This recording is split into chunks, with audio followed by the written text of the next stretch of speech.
it's not news to us, but it may be news to some people that you're retiring. It's about time. I mean, I turned 84 in a few weeks. I've been at this for 60 years. I'm getting tired of traveling, and enough is enough. I'm not saying I'm forgetting UFOs, of course not, but it's been pretty hectic for me. I recently spoke in Arkansas, 4 flights to get there. That's work for an old guy at airports and stuff, you know. And so I'm cutting down. About time. Yeah. My wife says. Well, you're one of the hardest working guys in this field, let alone, you know, putting research aside. You do so many lectures and events around the world. Well, I've only lectured in 19 countries in all 50 states and 10 provinces. That's all. That's all. About how many lectures do you think you've done? Well over 700. 700. And when it comes to doing the lectures, of course, there's the preaching to the choir aspect where you're talking to people who are already kind of apprised of this topic. But about how many of those lectures do you think are to organizations or groups of people that really aren't familiar with UFOs so much? Well, more than half, I'd say, over the years. College audiences, engineering societies. I spoke at the Engineering Society of Detroit, Engineering Society of Cincinnati, and a couple of others. And these, you start cold. I mean, what do they know? And I was one of the early ones. The Engineering Society of Detroit was sold out a couple of weeks in advance for 1,008 people for dinner and a talk. Wow. Surprised them, surprised me too. But so what I have found, because I had no way to gauge in advance, that there's a great deal of interest in the subject, but the interest is tempered by fear of ridicule if you let people know you're interested, and, well, I'm interested but nobody else is because everybody thinks it's a nutty subject, and, you know, stuff like that. So I learned very quickly that there's very widespread interest. A number of organizations have had the largest crowd ever when I spoke. It's not me personally. They've heard of me and my background looks interesting, let's say. But it's not famous person kind of interest. And I spoke to a bunch of newsmen in St. John, New Brunswick. They had a meeting of something like New Brunswick Journalists Society, something like that. And the guy told me afterward, my contact, that people were amazed at how much information there was about which they had known nothing. So it served a useful function, made them aware.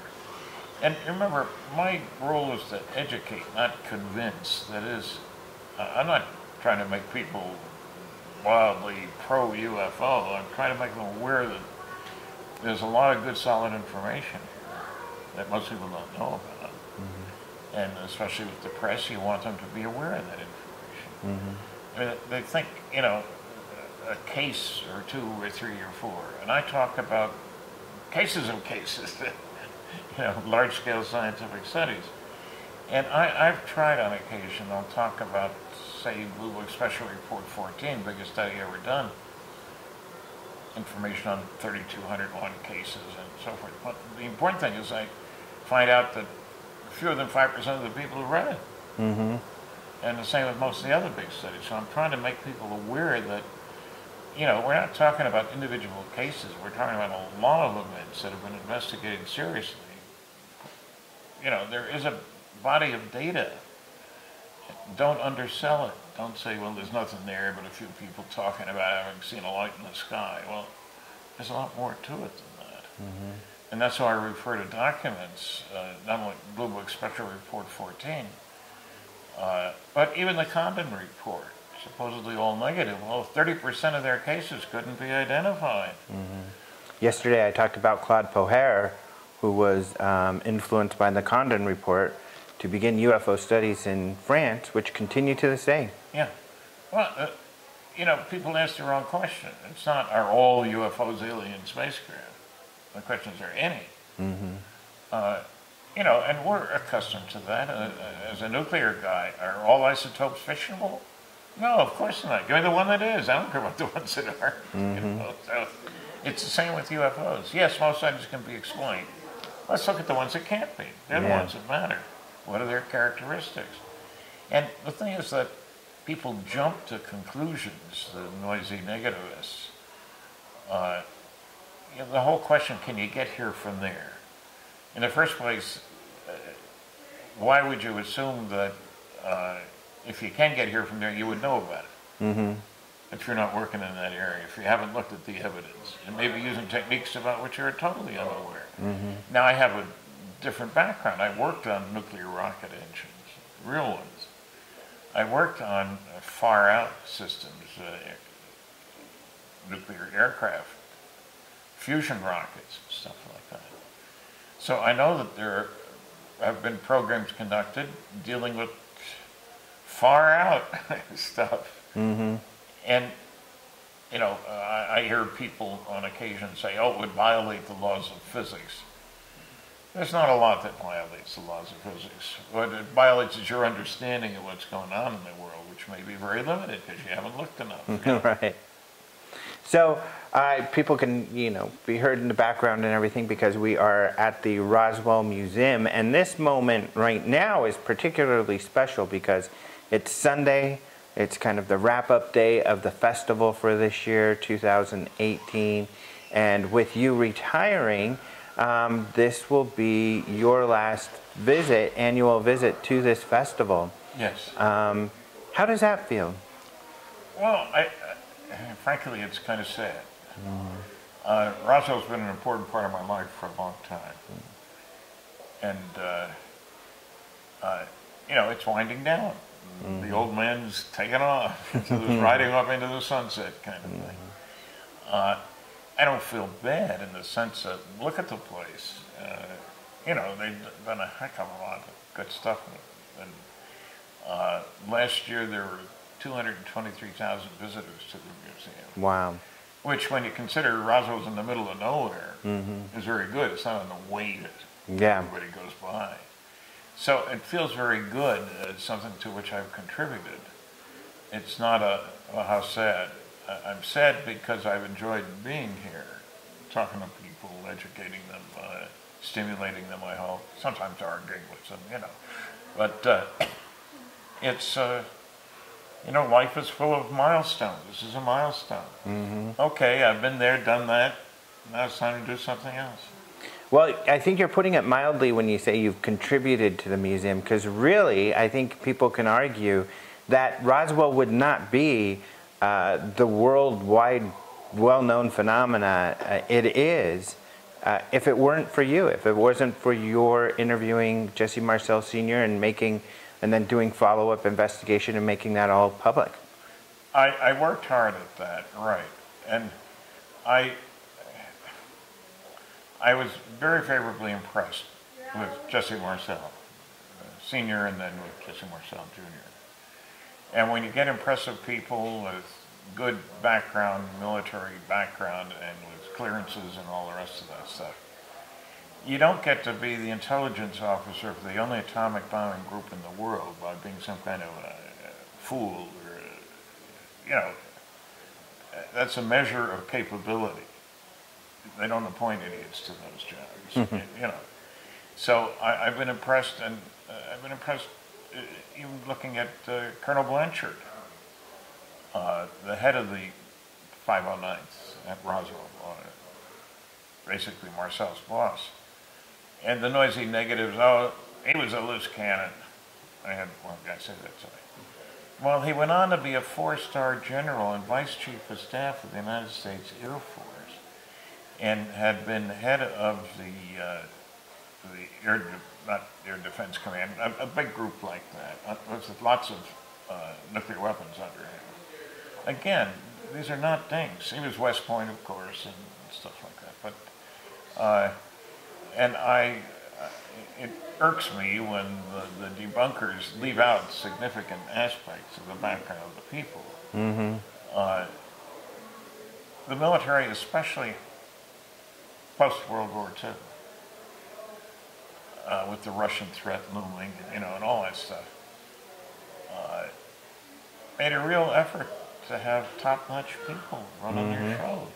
You couldn't not do that because, you know, people may forget, but we were anticipating a war. It wouldn't have surprised anybody if there had been a war between us and the Soviets. And so you had to have good people. And I'm impressed by those good people. It's not arbitrary. Hey, take the first 5 officers and make them heads of these crews. You know, it doesn't work that way. Do you ever kind of sit back and think about the impact that it's had? I mean, it's culturally, the whole Roswell case. I mean, there's television series that have been started with it.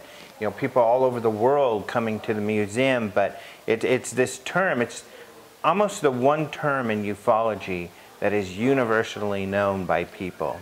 Yeah, I feel you're right. Wherever I go in the world, people ask me about Roswell. And I am pleased to take credit as the first civilian investigator of the Roswell incident.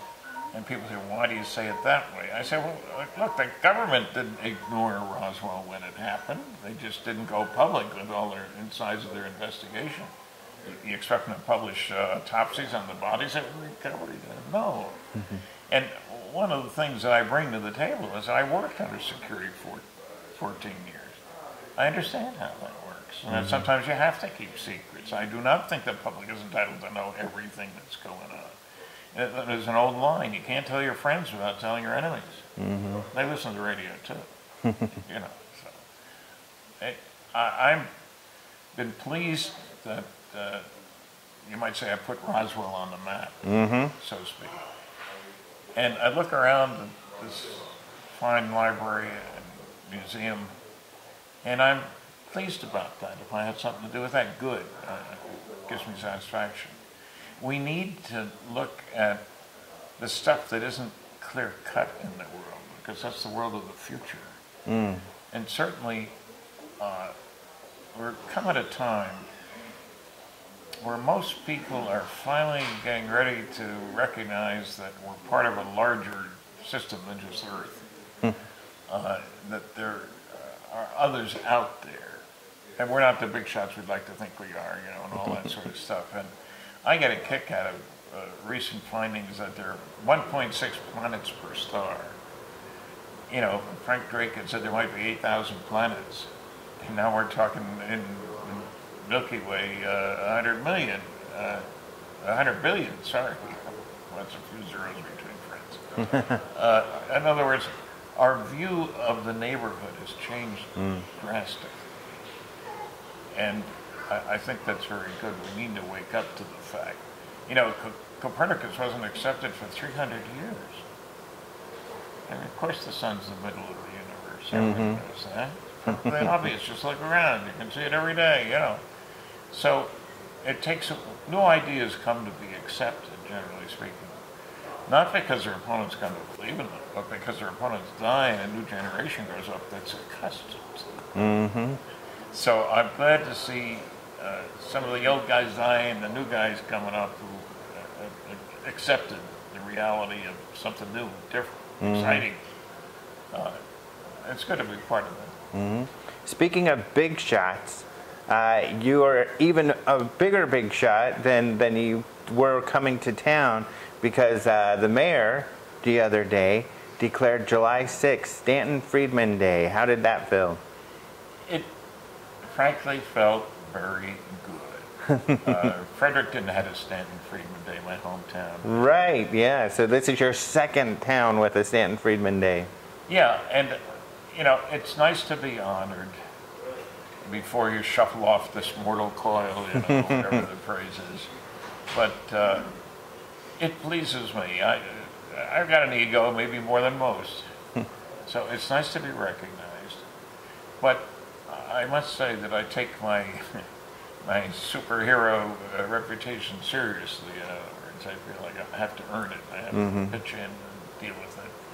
One thing, I grew up listening to radio before television was widespread, so I've enjoyed doing radio interviews. And one of the nice things is you can do it at home. You know, in your, I do some of them in my pajamas and robe, the late night shows and stuff. You know, if you had to do that in person, what a pain. Yeah. Sit back at 2 o'clock in the morning doing interviews. Doesn't make my wife happy, but at least I don't need to put on a suit and a tie. So I've enjoyed, I mention it because there are other ways. I've written books, and I've done television shows, and appeared on a number of television programs. I still like radio interviews because you can reach out, and they can reach you, and you don't need to traipse around all over the place. It's not that I'm against travel, but I've done so darn much of it. Yeah. And when you start in Fredericton, it isn't easy to get anywhere. You know, 2 or 3 flights to get every place, sometimes 4. Yeah. So radio is nice. Sit at home in my easy chair. You know? So I've enjoyed all the media stuff. Not just for the ego, but because it's an opportunity to spread the word to lots of people. Yeah. Without having to break my neck to get from Fredericton to off to Podunk. You know, it's not easy. Yep. Well, I think it's worth it. Now people have to come to you if they want to get you on camera. That's right. Well, Here we are. Thank you so much. It's been an honor to be able to take a moment to interview you at this important time, and having come to Roswell for so many years, you're definitely going to be missed. Well, I hope so. Get people thinking, gee, where's Stanwar here? Oh, he's happy. Yeah. They'll have to call you and do a radio show to find out. Fine with me. All right, thank you.